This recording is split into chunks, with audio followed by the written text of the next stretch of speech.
At a Price by Latoya Danielle. This is a poem of the things that I know to be true. And what I know to be true is sexuality is sacred. And maybe you know it too. But when I say sexuality is sacred, let me ask you, do pretty little girls and virtuous women come into view? Whatever the case, I'm sure it wasn't a man or a boy, because society does not teach us that boys, your sexuality, it's sacred too.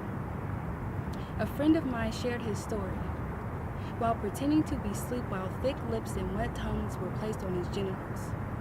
He was excited by the erection but too young for climaxing while she fucked him with the remembrance of long-lost loves and forgotten passions.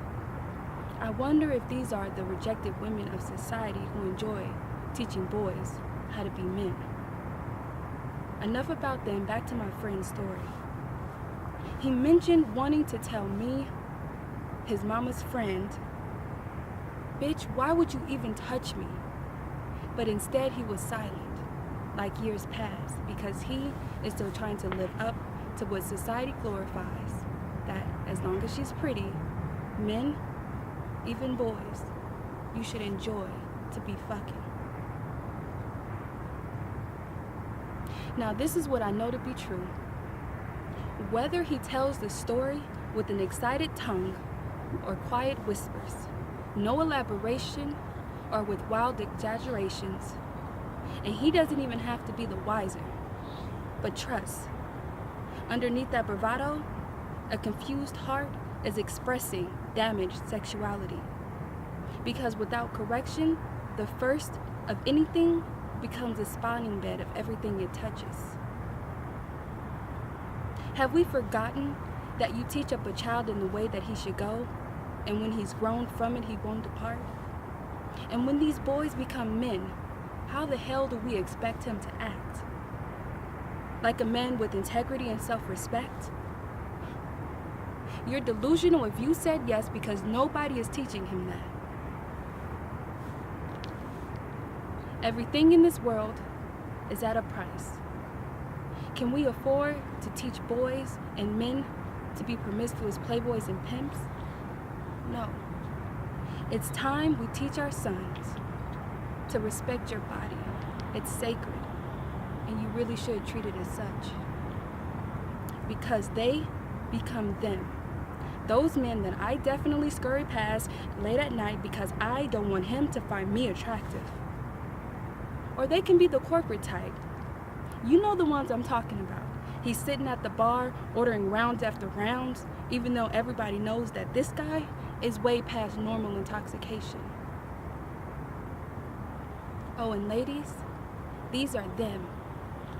Those men who should have grown up to be great husbands and fathers and fearless protectors, but instead, we have generations of predators and exceptional perverts. I wonder why we teach that it's okay for boys to be molested as long as she is a woman, and become slightly upset at the stolen virginities of our girls. Only slightly upset and not fully outraged, because molestations happen so frequently that no one sheds a tear for the new girl who's been inducted to the sexual hall of shame. And these become they. Those little girls become damaged women who boldly proclaim, "Adala, make me holla." No, but for real, those Benjamins will make me twerk something. But when asked if baby girls can follow your legacy, with a twisted face she indignantly says, "Hell no, are you crazy? That's my baby. She's too precious for this." Now this is no judgment, it's just a question. Miss Lady, why can't baby girl follow your legacy when she sees you popping your sacredness for $20 bills? Everything in this world comes at a price. And this is what I know to be true. Baby girls will not listen to the words we say. She will mimic what we do, because baby girl wants to be just like you, her mama. Everything in this world comes at a price. Are we going to continue to teach girls that sexual promiscuity is sexual liberty, no one may be teaching this, and I'll be the proudest person to be the first, that sexual promiscuity is not sexual liberty. It's really some BS, and we all need to wake up. Girls and boys, men and women, you should cherish your bodies, because in doing so, you cherish your heart. Now, this is a poem of the things that I know to be true. Now, I just got a little bit more truth for you. This time, it's mine. Baby brown eyes still sometimes cry because, well, truth is, my hurt.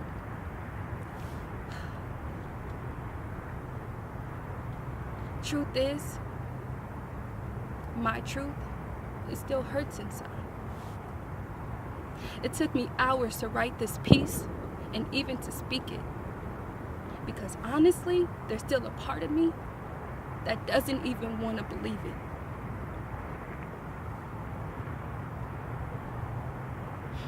I'm not proud of the places that I've been.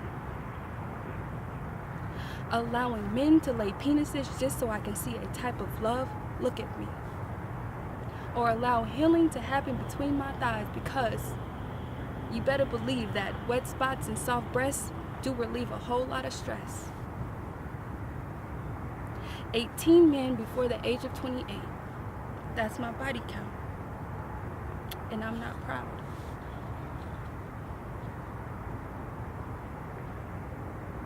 June 15, 2014, that date is lightweight locked into my psyche because a reliable source revealed that the hands that deflowered me, he pimped me out to the last hands that molested the body of me.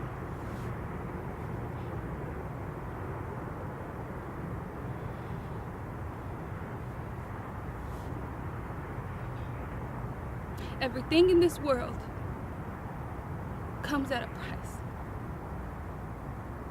But unlike most, I was not included in the conversation to negotiate the price tag associated with my coochie's worth. Could it have been the whole show's price of a couple hundred? Or was I sold as an escort for 1,000? And these dollar bills that exchanged hands, I wonder the intent. Was it used to pay a metro bill and eighth of weed with Henny on the side?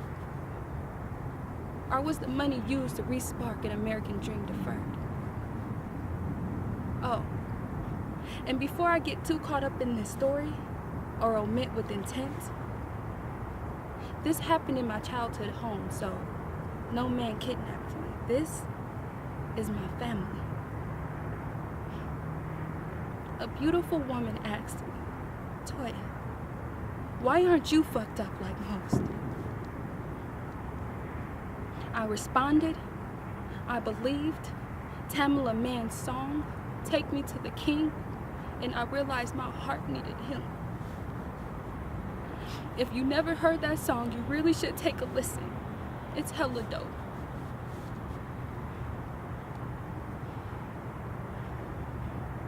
There's a line in the song that says, we are chasing after you, meaning God. And I promise you, to chase after God means you're searching for love. Now, this is a poem that I know to be true. If you are chasing after God, you are really looking for love. And every time I hear that line in the song, we're chasing after you, I always say, and we don't even know, because people are looking for love and skirts and a pair of britches, hoping to make a baby, because that is unconditional love to us. But true love will never be seen by the eyes or held in your hands, because it is a gift given to your spirit's heart.